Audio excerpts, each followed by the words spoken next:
అందరికీ నమస్తేనల్లా welcome to సాఫ్ సీదా ముచ్చట. మాజీ సీఎం కేసీఆర్ సారు ఇయాలటి సందే ఎంపీ ఎలక్షన్ల ప్రచారానికి సమరబేరి మోగిచ్చిండు. 4 నెలలనే ప్రభుత్వం మీద వచ్చిన వ్యతిరేకతను జనాలలో తీసుకుపోయి కారు గేరు మార్చేందుకు ఇకమత్ చేస్తుండు. చేవెళ్ల సభ నుంచే ఎలక్షన్ల గులాబీ పార్టీ విజయానికి నాంది వలుకుతుండు. కేసీఆర్ సారు ఎలక్షన్ల ప్రచారం సురువు చేసిండు. ఇలా మాపటీల నుంచి చేవెళ్ల పెద్ద బహిరంగ సభతోటి ప్రచారానికి శంఖారావం పూరిచ్చిండు. చేవెళ్లలున్న ఫరా కాలేజ్ గ్రౌండ్ లో సాయంత్రం 4 గంటలకు పెట్టిన సభల కేసీఆర్ ప్రసంగించబోతాండు. తెలంగాణ వచ్చినాక చేవెళ్ల ఎంపీ సీట్ను బీఆర్ఎస్ 2 సార్లు గెలిచింది. ఇప్పుడు మళ్ళోసారి గెలిచి హ్యాట్రిక్ కొట్టాలనే పట్టుదలతోనున్నది. కేసీఆర్ తొలి సభకు 2 లక్షల మంది జనాలను రప్పించాలని బీఆర్ఎస్ లక్ష్యంగా పెట్టుకున్నది. చేవెళ్ల నుంచి కాసాని జ్ఞానేశ్వర్ పోటీ చేస్తుండు. ఇప్పుడు ఆ నియోజకవర్గంలో ముదిరాజుల ఓట్లు కూడా బాగానే ఉన్నాయి కాబట్టి ఎట్టి పరిస్థితులల్లా కాసానిని గెలిపించుకోవాలనే పట్టుదలతోటి కారు పార్టీ ఉన్నది. చేవెళ్ల సభ అయిపోయినాక ఈ నెల 16 తారీఖు సంది కేసీఆర్ సారు సంగారెడ్డి జిల్లాకు పయనం కాబోతుండు. సుల్తాన్పూర్ దగ్గరున్న సింగూర్ చౌరస్తా కాడ మళ్ళీ పెద్ద బహిరంగ సభ ఏర్పాటు చేసిండ్రు. ఇట్లా కేసీఆర్ సారు వరుసగా మీటింగ్లతోటి క్యాడర్ కు మంచి ఊపొచ్చినట్టు అయితాంది. గెలుపు మీద అందరికి ధీమా పెరిగింది. అటు హరీష్ సారు కేటీఆర్ సారు అందరిని ఉరికిస్తుండే వరకు క్యాడర్ల కొత్త ఉత్సాహం వచ్చినట్టు అయింది. చెప్పేటోళ్ళు లేక చెడిపాయ బుద్ధి అన్నట్టున్నది దానం నాగేందర్ అన్న బుద్ధి అని అంటున్నారు ఆయన గురించి తెలిసినోళ్ళు. దానం సారు ఉన్నట్ల పాతిలు వడగొట్టి కొత్తిలు కట్టుకుండు.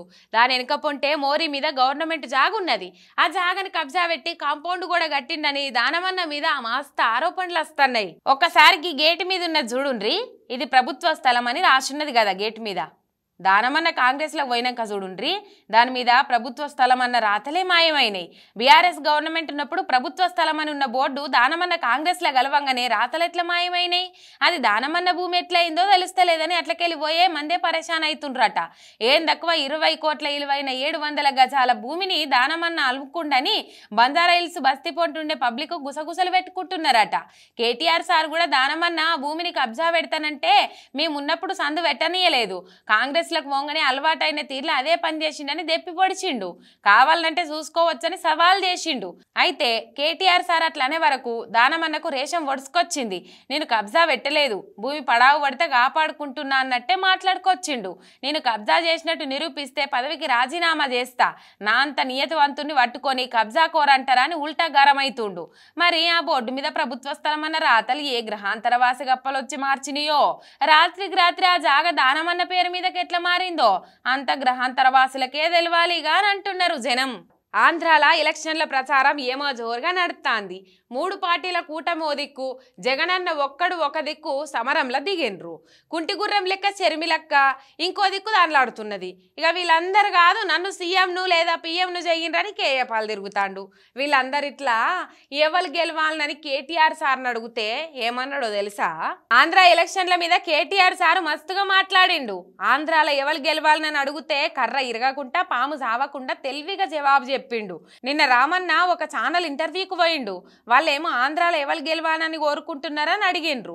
దానికి రామన్ నుండి ఆంధ్రాలో అందరు మాకు దోస్తుల లెక్కనే, ఎవరు గెలుస్తారో చెప్పలేకుండా పోటీ అవుతుందాడ, ఎవరు గెలిచినా మాకు సంతోషమే అనుకొచ్చిండు. జగన్ నాకు అన్నసుంటోడు, లోకేష్ నాకు దోస్తు లెక్క, చంద్రబాబు చాలా పెద్ద మనిషి, పవన్ కళ్యాణ్ కూడా అన్న లెక్కనే, కాబట్టి ఎవరు గెలిచినా ఆంధ్ర ప్రజలకు మంచి జరగాలని కోరుకుంటున్నా అని చెప్పిండు. ఎవరో ఒకరి పేరు చెప్పమంటే అట్లా చెప్పేందుకు నాకు ఆడ ఓటు లేదని కారడ్డమాడిండు. తెలంగాణ ఉద్యమం సమయంలో ప్రాంతాలుగా విడిపోయినా ప్రజలుగా కలిసి ఉందామని చెప్పామని గుర్తు చేసిండు. అందుకే హైదరాబాద్లో ప్రత్యర్థులకు ఒక్క సీటు రాకుండా అన్ని బీఆర్ఎస్ గెలుచుకున్నది. విభజన వికాసానికే కాబట్టి ఏపీ తెలంగాణ బాగుండాలన్నారు. ఆంధ్ర ప్రజలు మాకంటే తెలంగాణ ప్రజల కంటే తెలివైన వాళ్ళని, వారు సరైన నిర్ణయం తీసుకుంటారని అనుకుంటున్నాను అనుకొచ్చిండు. రామన్న చెప్పిన జవాబు చూసి అందరు ఫిదా అవుతాండ్రు. సినిమాల హీరో నందమూరి బాలయ్య కథ తెలిసిందే కదా. తెలిసిన సర్టిఫికేట్ పెట్టుకొని తిరుగుతున్న మనిషి అని యాంటీ ఫ్యాన్స్ ఎక్కరిస్తుంటారు. గసంటి బాలయ్య దగ్గరికి పోవడన్నా, ఆకలితో ఉన్న పులి దగ్గరికి పోవడన్నా రెండో ఒకటే. పులి దగ్గరికి పోతే పంజాయిసుడు, బాలయ్య దగ్గరికి పోతే చెంపవలుగుడు ఖాయమే అన్నది మళ్ళోసారి ప్రూవ్ అయింది. ఈ బాలయ్య సల్లగుండా అభిమానులను చూస్తే చాలా అగ్గయ్య మండుతాడు. బస్సు యాత్ర పేరుతోటి రాయలసీమలో టూర్ వేసే పేరంటం పెట్టుకుండు కదా. ఇవాళ హిందూపురానికి హెలికాప్టర్లో పోయిండు.